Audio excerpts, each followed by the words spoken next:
मेरे प्यारे students, welcome to Mathological. In this session, we'll be doing questions of functions that have appeared in IPMAT examination in the previous years. Start करते हैं session को, and if you're not already subscribed to the channel, then make sure to subscribe to the channel. Also press the bell icon. And you can also message me on Telegram at ADITYAKT. So,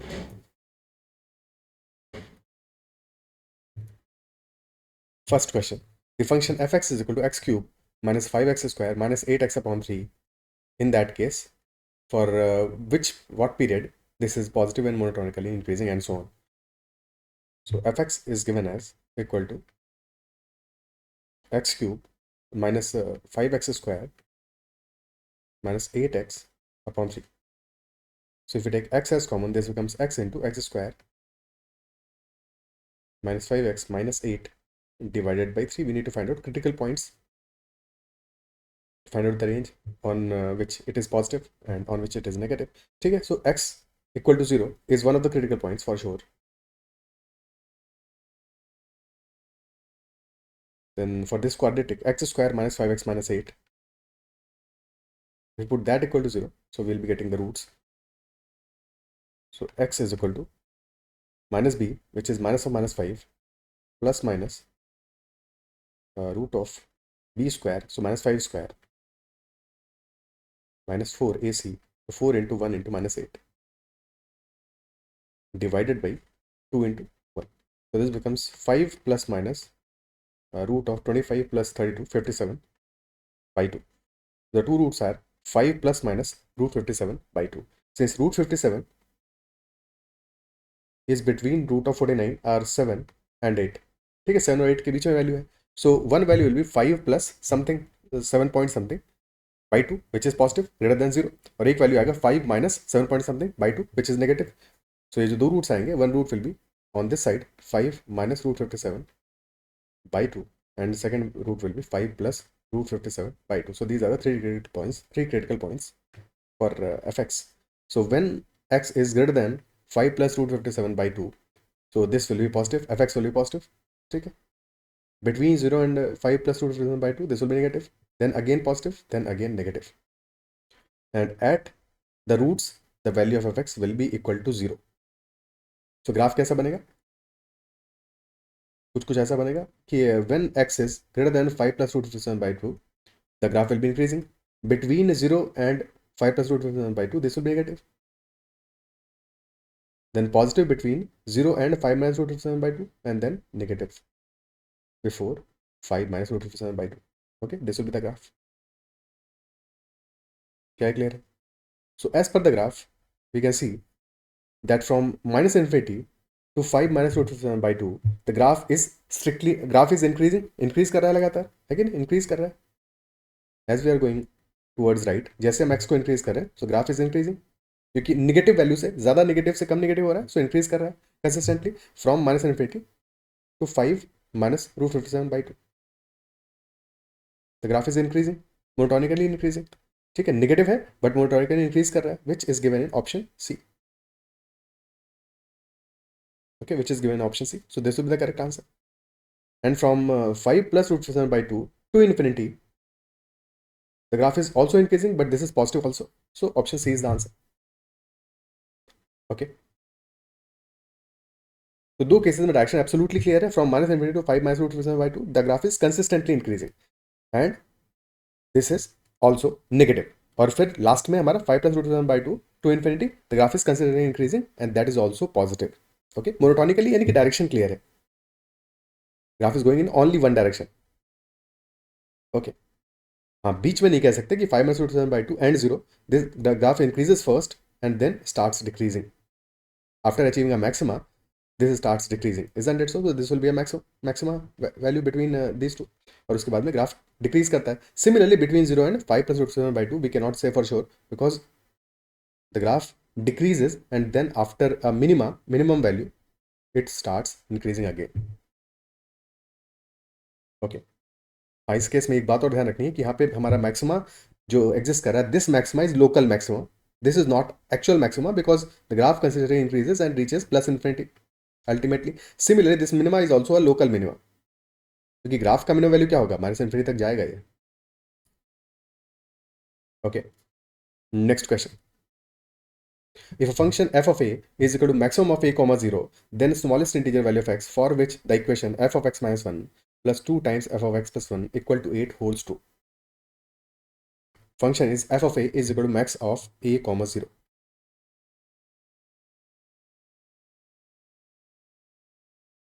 Okay, maximum of a comma 0. तो जब when a will be higher than 0, तो function का output will be equal to a. When a will be lower than 0, function का output will be equal to 0. ठीक है, so if a greater than 0, function का output क्या होगा? f of a will be equal to a. And if a is less than 0, then fa will be equal to maximum of a value that is negative and 0. So दोनों में maximum क्या होगा? 0 होगा. तो fa will be giving output equal to 0. When a is equal to 0, तब फिर a और 0 दोनों बराबर ही है. तो you can say that fa is equal to 0 also. ठीक है, तो in that case 0 ही होगा output. ठीक है, जब इक्वल टू 0 है तो फिर fa is equal to a भी सही है, बट कह दो कि 0 ही होगा. Okay, less than equal to 0 fa is equal to 0. तो ग्राफ कैसा बनेगा फंक्शन का? It will be equal to 0 as long as a is less than equal to 0. And afterwards, fa is equal to a, so this will be a line. This will be the graph of fx. Okay. Then our equation is f of x minus 1 plus 2 times f of x plus 1 is equal to 8. X minus 1 plus 2 times f of x plus 1 is equal to 8. And we have to find out the solution. Okay, so between x minus 1, x minus 3 and x plus 1. So x minus 3 plus 4 is equal to x plus 1. So x minus 3 must be lower value of input and x plus 1 is a higher value of input. x minus 3 lower होगा, x plus 1 higher होगा. ठीक है, so एक case हम ले सकते हैं when both are negative, both are less than 0. So if both are less than 0, obviously x minus 3 less than 0 है और x plus 1 भी less than 0 होगा. If both are less than 0, या सीधे कहते हैं कि x plus 1 is less than 0 because if x plus 1 is less than 0, x minus 3 obviously less than 0 होगा. If both are less than 0, तो दोनों का आउटपुट क्या आएगा? Output will be 0. तो 0 plus 2 times of 0, definitely this is not equal to 8. ये तो 0 आ रहा है, तो no solution in this range. ठीक है, सेकंड केस लेते हैं. When x minus 3 is less than 0, but x plus 1 is greater than 0. ठीक है, so f of x minus 3 will be equal to 0 plus f of x plus 1 will be equal to x plus 1. So 2 times of x plus 1. This is equal to 8. So 2x is equal to 6 and hence x comes out to be equal to 3. x is equal to 3 आता है. ठीक है, but as per this inequality x should be less than 3. Less than 3. ठीक है, equal to 3 solution आ रहा है. ठीक है, तो हम लेस देन इक्वल टू भी मान सकते हैं क्योंकि कोई दिक्कत नहीं है. जब इक्वल टू 3 होगा तो x minus 3 will be equal to 0. Equal to 0 होगा तो पहला वाला वैल्यू तब भी 0 आएगा. तो yes, x equal to 3 is a valid solution. Valid solution in this case. Third case, when both are positive. When both are positive, third scenario, x minus 3, f of x minus 3 will be x minus 3 plus f of x plus 1 will be x plus 1. So this becomes 3x minus 1 is equal to 8. So 3x is equal to 9 and hence x equal to 3. So there is exactly one solution, that is x equal to 3. तो smallest integer value of x और only value of x जहाँ पे कि equation satisfy कर रहा है, that is equal to 3. So that is the only solution. 3 is the answer. That is the only solution for this equation. Is this clear?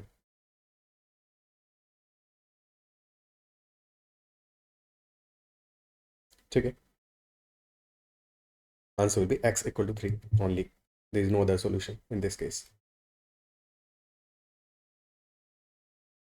Okay.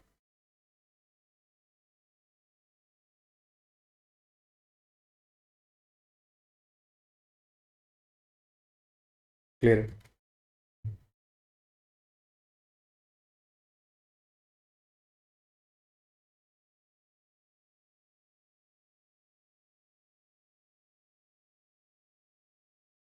या फिर एक बार हमने फंडा देख लिया कि f of a, this is basically equal to a when a is greater than 0 and this is equal to 0 when a is less than equal to 0, and between x minus 3 and x plus 1, x minus 3 is the lower value और यहाँ पे critical point क्या रहा है हमारा, X equal to 3 is a critical point. तो 3 cases ले सकते हैं कि one case when X is less than 3, second case X is equal to 3, third case X is greater than 3।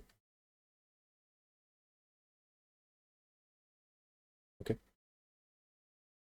So in first case, when x is less than 3, we can assume that x is equal to, let us say, 3 minus k. So put that in equation. So f of 3 minus k minus 3 plus 2 times f of 3 minus k plus 1. So this becomes equal to f of minus k plus 2 times f of 4 minus k. ठीक है ना, k is a positive value. 3 minus k करें, k is a positive value. तो first value तो clearly हमारा क्या हो जाएगा, f of minus 3 minus k, this is equal to 0, ये तो 0 हो जाएगा, नेगेटिव वैल्यू है। और 4 माइनस के का रिजल्ट क्या होगा, 4 माइनस के एक पॉजिटिव नंबर है। सो अगर के लेस देन 4 है हमारा, ठीक है, यहाँ पे कंडीशन आएगा के अगर हमारा लेस देन 4 है, इफ के इज लेस देन 4, तो एफ ऑफ माइनस के 4 माइनस के, this will B positive, this will B 2 times of 4 minus k, which is 8 minus 2k, which is definitely 8 minus 2k. So this is definitely less than 8. Isn't it? So positive हो negative हो फर्क नहीं पड़ता, but in any case this is less then के, क्योंकि के तो positive value है। सो 8 माइनस 2k हमारा अपने आप में पॉजिटिव हो या नेगेटिव हो, but this will definitely be less than 8। Isn't it? So K less then 4 है, तो 8 माइनस 2k पॉजिटिव भी होगा, but this will be less than 8। Second scenario, if k is greater than 4,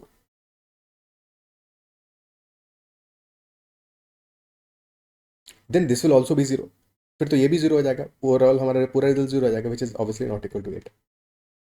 second case, when x is equal to 3, so f of 0 plus 2 times f of 4, that is equal to 8. So yes, this is equal to 8. So satisfy कर रहा है x equal to 3. And if x is greater than 3, so we can say that x is equal to 3 plus k. So f of k plus 2 times f of 4 plus k. और ये k positive है, so first case से k result आएगा, second से आएगा 2 times of 4 plus k. So that will be 8 plus 3k, which is greater than 8 always. So the only solution is x equal to 3, nothing else. Okay. Next question. A real valued function f satisfies the relation fx into fy is equal to f of 2xy plus 3 plus 3 times f of x plus y minus 3 times fy plus 6y for all real numbers x and y. Then value of f8 क्या होगा? What will be value of f of 8?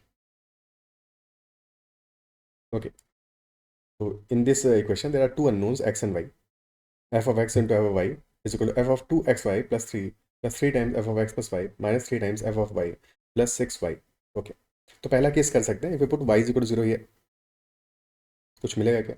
y is equal to 0 कर देंगे तो this will be f of x into f of 0 and that is equal to 2 times of f of 3 plus 3 times of f of x minus 3 times of f of 0 plus 0.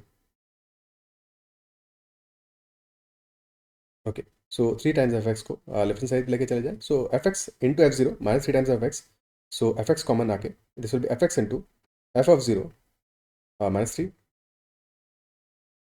And that is equal to 2 times of, नहीं 2 कहाँ से बाहर आ रहा है, ये तो फर्जी बाहर लिख लिया, 2 टाइम्स नहीं, that is equal to f3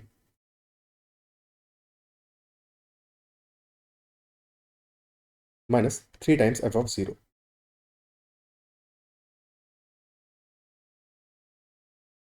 okay,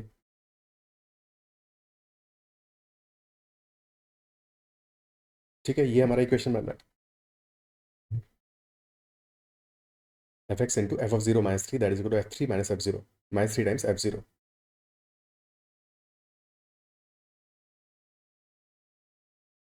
if you put x equal to y equal to 0 पे, ये थोड़ा सा प्रॉब्लम दे रहा है हमको, ठीक है। एनीवे अभी इसको y इज इक्वल टू 0 की बजाय यहाँ पे क्या वैल्यू पुट करें, सो दैट हमें चीज़ें ज़्यादा आसानी से समझ में आए, क्योंकि यहाँ से तो कुछ भी समझ में आया नहीं अभी ज़्यादा कुछ, है कि नहीं। सो इफ पुट यहाँ पे क्या पुट कर सकते हैं हम लोग, अगर x equal to y equal to 0 दोनों को 0 कर दें, if x and y both are equal to 0, इसको बाद में डिस्कस करेंगे, अभी जो हमारा रिजल्ट आया है उसको बाद में डिस्कस करेंगे कि वहाँ से हम क्या ले सकते हैं रिजल्ट, ठीक है। x equal to y equal to 0 if you put both, So f of 0 into f of 0 will be f of 0 whole squared. Left side हो जाएगा f of 0 whole squared. Right side हो जाएगा f of 3 plus 3 times f of 0 minus 3 times f of 0, which will cancel out, or plus 0. So result is f of 0 whole square is equal to f3. This is equal to f3.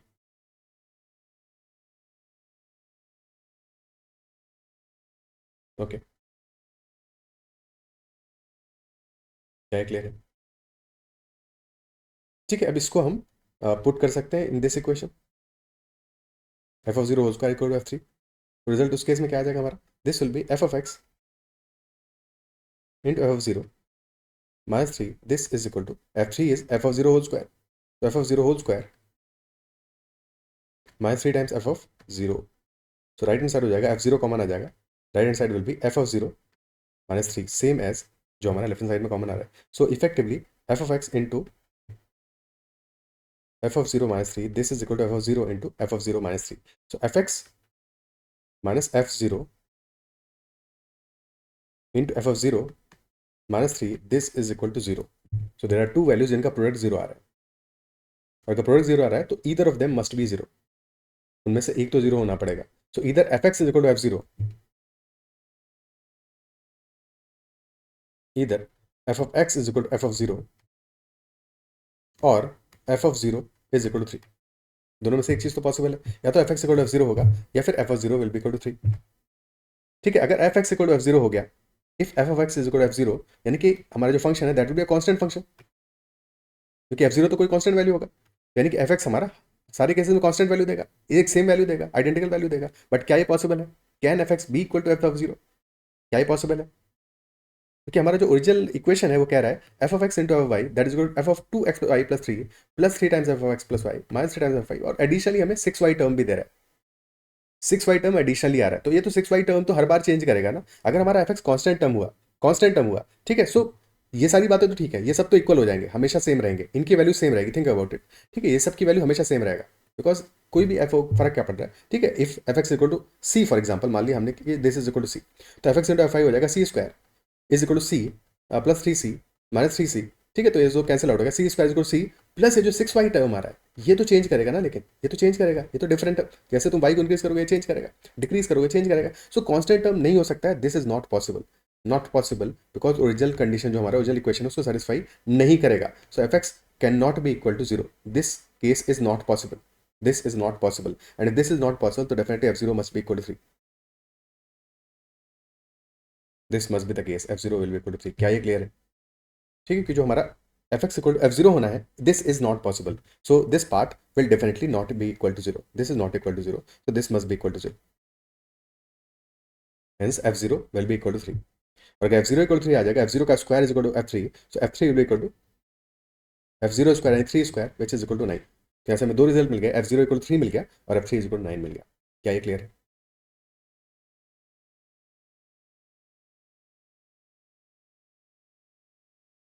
ठीक है,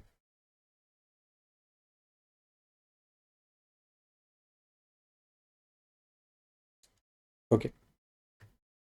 अब हमें दो result मिल गए हैं, अब इनके basis पे f8 फाइंड आउट करने की कोशिश करते हैं. So if you put x equal to,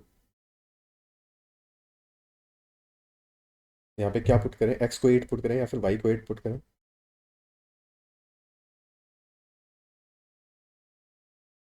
x को 0 और y को 8 पुट करते हैं.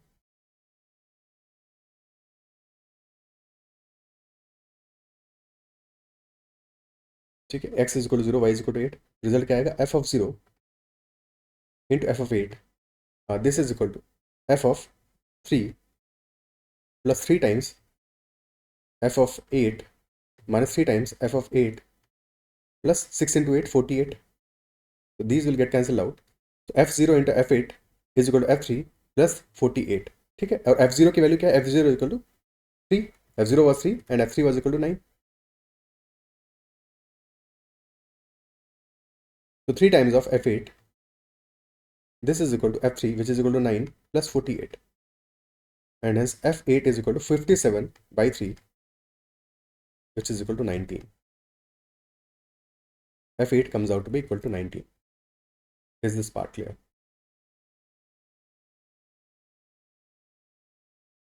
Okay.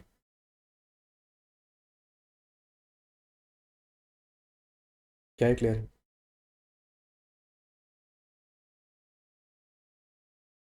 आंसर हमारा आ जाएगा f8 इज इक्वल टू 19। अब यहाँ से फॉर एग्जांपल हमें fx को ही फाइंड आउट करना हो, सो f8 19 आ गया। सिमिलरली अगर हम x equal to 0 y equal to 9 put करें, तब रिजल्ट क्या आएगा? रिजल्ट आ जाएगा f0 into f9 is equal to f3 plus 6 into 9 54।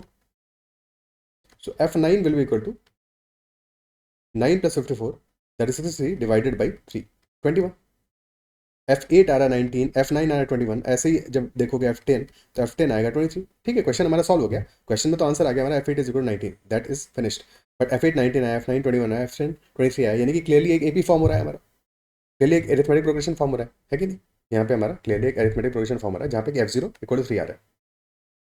और क्योंकि एपी फॉर्म हो रहा है तो क्लियरली हमारा जो fx होगा that will be ax plus b in the form ax plus b, तभी तो एपी बनेगा।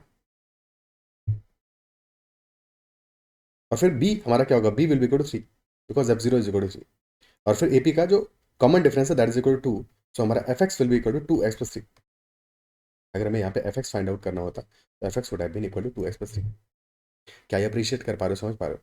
ठीक है कि हमने f8 निकाला, f9 निकाला, पैटर्न दिख गया हमको, f0 3 था और f10 पे 23 आ रहा है, यानी कि क्लियरली हमारा 2 2 से इंक्रीज कर रहा है, f0 3 आ रहा है तो f0 3 है, f1 5 होगा एंड सो ऑन।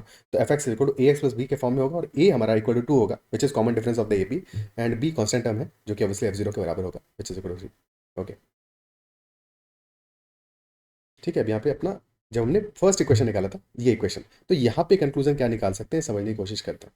ठीक है, क्योंकि यहाँ पे गलती हो सकता है। फॉर एग्जाम्पल तुमने वाई इक्वल जीरो पुट किया, तो तुमने देखा कि F x into F zero minus three that is equal to f three minus three times F zero. तो यहाँ से कंक्लूड कर सकते थे हम कि F x is equal f three minus three times f of zero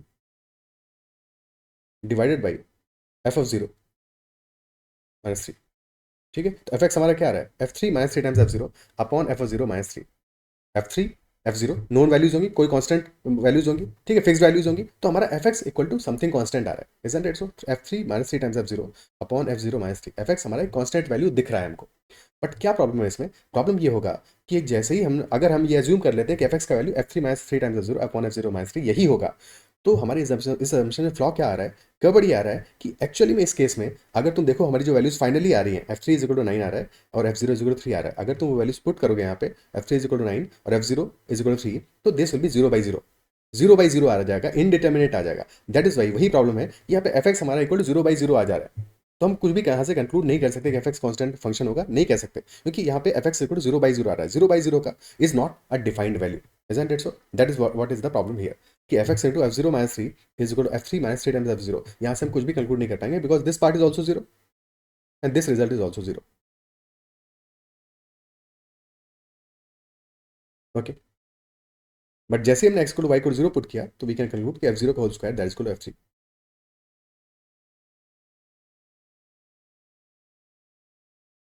okay, तो ये कुछ गलतियां हैं जो कि नहीं करनी है कभी भी, ये ध्यान रखना है। फॉर एग्जाम्पल अगर हम कहें three into zero is equal to zero, ठीक है, so 0/0 is not equal to three, क्योंकि यहाँ पे कुछ भी थ्री की बजाय फोर भी लिख सकते हो, फाइव लिख सकते हो, कुछ भी लिख सकते हो, कोई भी वैल्यू हो सकता है, तो ये तो हमेशा ही सेटिस्फाई करेगा। ठीक है, अगर हम कहेंगे कि F x into zero is equal to zero, so that is obviously zero, but f x की वैल्यू तो कुछ भी हो सकती है ना यहाँ पे। ठीक है, next question, let f and g be two functions defined by fx is equal to mod of x plus mod of x and gx is equal to 1 by x for x not equal to 0, then f of a plus g of f of a is equal to 13 by 6 for some real a, then maximum possible value of f of g of a क्या होगा? fx हमारा equal to है mod of x plus mod of x and gx is equal to 1 by x. Now gx is equal to 1 by x, so obviously x not equal to 0 क्योंकि x equal to 0 पे this will not be defined.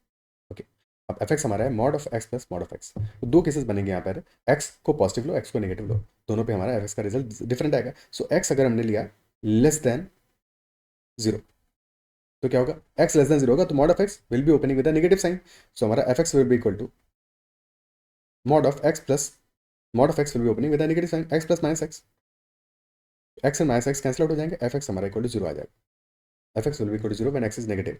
Second case, when X is greater than equal to zero, mod of x will be opening with a positive sign, so mod of x plus mod of x will be x only, so this will be mod of 2x, और क्योंकि x positive है तो this will be equal to 2x। दो cases बन गए, fx will be equal to 2x when x is equal to 0 और fx will be equal to 0 when x is less than 0। तो ये भी हमारा फंक्शन सिंपल हो गया। ठीक है, शुरू में खतरनाक लग रहा था बट आसान हो गया फंक्शन ये। और जी एक्स इक्वल टू 1/x। अब अप्लाई करते हैं अपनी इक्वेशन में, F of A plus G of F of A this is equal to 13/6 for some value of ए।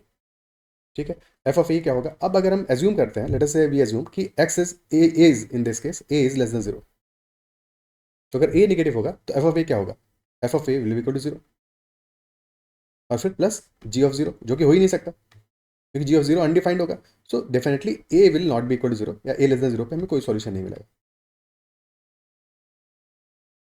और जी तो अनडिफाइंड ही हो जाएगा। ठीक है, ये पार्ट तो अनडिफाइंड ही हो जाएगा, तो no solution when a is less than 0। So a greater than equal to 0 वाला ही केस होगा। And if a is greater than equal to 0 so f of a will be equal to 2a plus g of fi will be equal to 1 by 2a. So 2a plus 1 upon 2a that is equal to 13/6. This is equal to 13/6.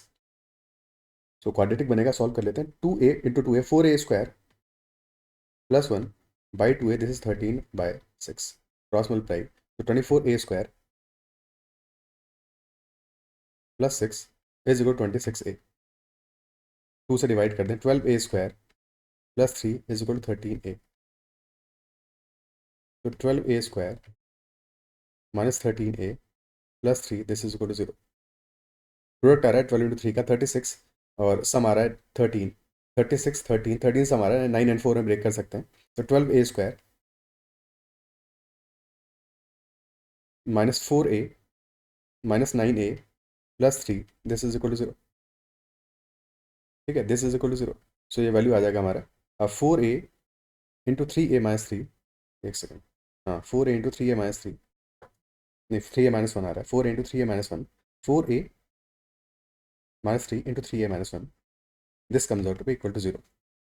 ठीक है, यहाँ से भी देख सकते थे कि हमें दिख गया कि प्रोडक्ट हमारा 36 आ रहा है और सम आ रहा है 30। 9 और 4 में ब्रेक करोगे, 9 और 4 में ब्रेक करोगे, और क्योंकि कोफिशिएंट हमारा 12 है ए स्क्वायर का, तो 9/12 एंड 4/12 ये हमारे रूट्स आएंगे, विच आर बेसिकली 3/4 एंड 1/3, ये हमारे रूट्स आएंगे। ठीक है, वही चीज़ यहाँ से भी दिख रही है कि 3/4 एंड 1/3 आर द रूट्स। तो दो रूट्स आए हमारे, A can be equal to 3/4 और A can be equal to 1/3। Okay, A is equal to 3/4 and A is equal to 1/3। These are two roots which are satisfying the equation. अब हमें चाहिए f of g of a और maximum possible value of f of g of a in this case. So a is equal to 3/4 and a is equal to 1/3 are the two values. So f of g of a in both cases क्या होगा, g a is equal to 1 by a. So f of 1 by a and f of 1 by a, since a positive है दोनों ही cases में, तो f of 1 by a will be equal to 2 times of 1 by a या 2 by a, 2 by a होगा। तो if a is equal to 3/4 so f of g of 3/4 this is equal to 2 upon 3/4 that is equal to 8/3, 8/3। Second case, f of g of 1/3 this is equal to 2 upon 1/3, so that is equal to 6। So between 8/3 and 6, 6 is the higher value, so answer will be equal to 6। okay, answer हमारा 6 आ जाएगा। Is this clear?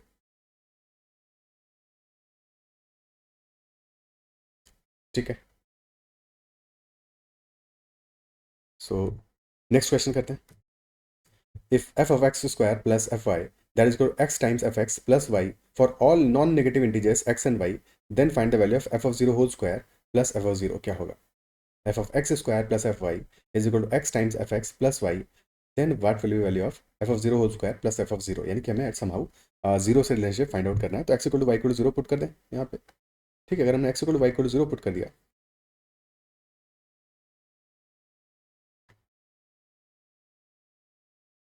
अपनी equation में, so equation बन जाएगी f of 0 square plus f of 0 और this is equal to x into f x यानी 0 plus 0। ठीक है, तो f of 0 plus f0 this is equal to 0। अब यहाँ से कुछ खास तो मिला नहीं, हम डायरेक्टली कंक्लूड नहीं कर सकते क्योंकि ये रिजल्ट हमें क्या दे रहा है, f of 0 is equal to 0। ठीक है, तो एक काम करते हैं, x को रहने देते हैं, y को 0 पुट करते हैं। सो y इज इक्वल 0 पुट करें इक्वेशन में तो क्या बनेगा हमारा f ऑफ, या फिर हाँ y को 0 पुट करेंगे तो क्या होगा f of x square plus f of 0, this is equal to x of f x. ये रिजल्ट आया। अगर हम x इक्वल 0 पुट करते तो, ठीक है, x इक्वल 0 पुट करने से एक टर्म हमारा 0 हो जाएगा, तो x इक्वल 0 पुट करने से तो आ जाएगा value f of 0 plus f y, यानी f of f y, this is equal to 0 plus y, this is equal to y. तो रिजल्ट आ रहा है हमारा। ओके, तो क्या किया जाए इस क्वेश्चन में?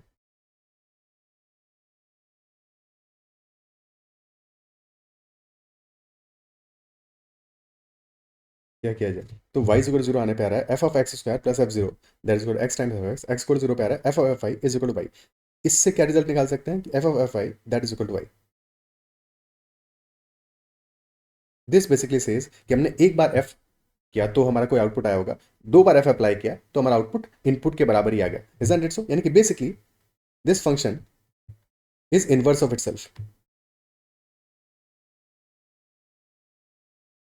ठीक है, पहले रिजल्ट तो यह function is inverse of itself, second result ये आया हमारा कि this function is invertible. Invertible है तभी तो इनवर्स एग्जिस्ट कर रहा है, तो function is invertible, invertible function. तो दो रिजल्ट हमें मिले, f of y is equal to y, यानी कि function is inverse of itself as well as function is invertible.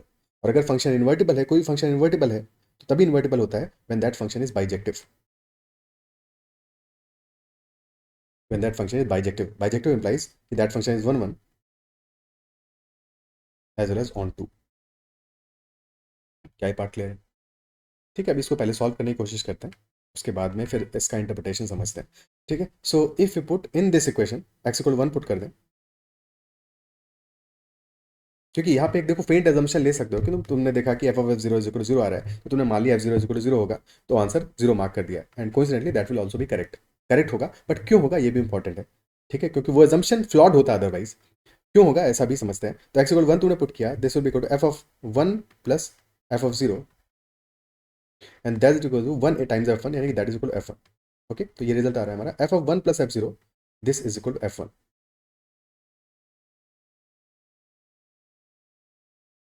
Okay, अब इसी चीज को थोड़ा सा डाइसेक्ट करते हैं कि F of 1 plus F 0, this is equal to F 1। F 0 तो कोई कांस्टेंट वैल्यू होगा, कुछ ना कुछ वैल्यू होगा, एफ 0 का 0 हो सकता है, 1 हो सकता है, 2 हो सकता है। So we can say this is equal to F of 1 plus some constant, this is equal to F 1। तो यहाँ पे दो केसेस बनेंगे। एक केस नहीं बनेगा कि तुमने मान लिया कि सी इज इक्वल टू 0 ही होगा, क्योंकि C is equal to 0 satisfy तो कर रहा है इसको। ठीक है, C is equal to 0 satisfy कर रहा है, क्योंकि in that case this will be F 1 equal to F 1, identity हो जा रहा है। तो that is satisfying this equation, but जरूरी थोड़ी C equal to 0, F of 0 कोई और भी कांस्टेंट टर्म हो सकता है। ठीक है, if C is not equal to 0 for example, क्या तब ऐसा पॉसिबल नहीं है कि F of 1 plus some constant C that is equal to F 1? Possible हो सकता है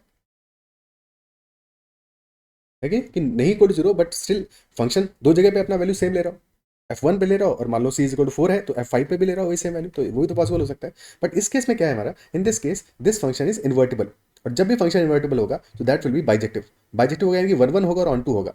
और अगर फंक्शन हमारा 1 1 है, 1 1 है, then it is not possible कि अगर क्वेश्चन का है कि F x is equal to some constant, तो F of y is equal to also that same constant value, so in that case x and y must be equal। ठीक है, तभी वो फंक्शन वन वन है। अगर दो values पे same output दे रहा है, so that then that function will not be one one, and hence this is not possible, not possible, because function is a one one function, and hence definitely c must be equal to 0 और f of 0 must be equal to 0। और अगर f of 0 equal to 0 है तो f of 0 whole square plus f 0 that will also be equal to 0। Option B will be the answer. क्या है clear? ठीक, question simple ही था, तुमने assumption लिया होता काम हो जाता, आंसर आया था। बट द पॉइंट इज कि एजम्पशन क्यों करेक्ट है ये भी समझना इंपॉर्टेंट है, because this function is inverse of itself, this function is invertible and is bijective, hence on one and onto. Okay, क्या अप्रिशिएट कर पा रहे हो, समझना भी जरूरी है इस क्वेश्चन में। ओके, ठीक है, सो इतना ही रखते हैं सेशन में। आई बिलीव कि जो भी क्वेश्चन डिस्कस सारे के सारे क्वेश्चन समझ में आएंगे। किसी भी क्वेश्चन का डाउट रहता है तो कमेंट जरूर मेंशन करना, और अगर सेशन पसंद आया तो उसको लाइक भी जरूर करना, और साथ में चैनल को सब्सक्राइब नहीं किया है तो जरूर से कर लेना। That is all for this session. Bye bye, take care and keep learning.